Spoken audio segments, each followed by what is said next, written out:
ఓ మాట నేను చెప్తాను, జస్ట్ నా భార్య ఇక్కడ ఉంది కానీ ఓ మాట చెప్తాను. పెళ్ళైన కొత్తలో I'll be very honest, I used to never like the colour yellow. తనకి ఎల్లో కలర్ అంతా ఇష్టం. పెళ్ళైన కొత్తలో yellow bag, yellow yellow yellow అంటా అంటే నీ ఇప్పుడు ఎంత మారిపోయానంటే one of your favourite colours అంటే ఎల్లో అంట.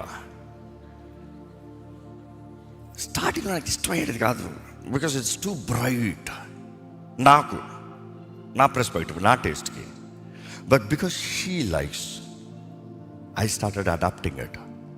Because she wants. నేనే కొనిపెట్టాను ఎల్లోలు చాలా. ఎందుకు? Because she likes. Because I love her, I have accepted the change in my mind and I have done what I don't want to do usually. దేవుని కూడా మనం ప్రేమిస్తున్నాం అన్నప్పుడు సింపుల్ అండి.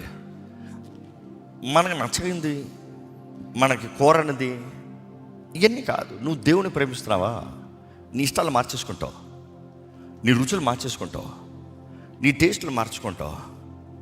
చూసి వర్స్ నా భార్య కూడా చాలా విషయాలు తనకు నచ్చింది పెళ్ళైన తర్వాత చాలా మార్చేసుకుంది. I'll be very honest. తను అసలు నాన్ వెజ్ తినేది కాదు, ఉన్నవాడు చెప్తా. మాకు చెన్నైలో నాన్ వెజ్ లేకపోతే అవ్వదు, బికాజ్ మాకు అంత ఫిట్నెస్ అని ప్రోటీన్ అని తింటా కూర్చుంటాం. తనైతే ఓన్లీ స్టార్టింగ్లో తను తినదు, నేను మాత్రం తినాలి.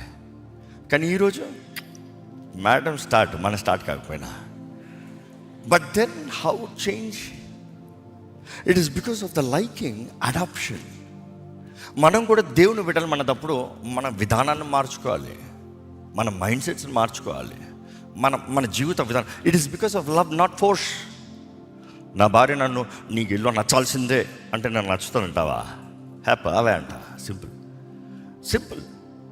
But then how God wants us, because we love. మనల్ని మనం మార్చుకుంటున్నామంటే మనం ప్రేమిస్తున్నాము కాబట్టి మార్చుకోవాలి. అందుకని దేవుని బిడ్డలమైన మనము దేవుని కొరకు బ్రతుకుతాం. ఫోర్స్ ద్వారా బ్రతకండి దయచేసి, దేవునికి ఇష్టం ఉండదు. ఫోర్స్ ద్వారా బ్రతకద్దు. అనుకుంటాను నా భార్యకి తినడానికి ఇష్టం లేక నేను తింటున్నాను కాబట్టి అసహ్యంగా ఇష్టం లేక తింటా ఉంటే నాకు నచ్చుతుందా? అరే తినద్దమ్మా నువ్వు చెప్తా.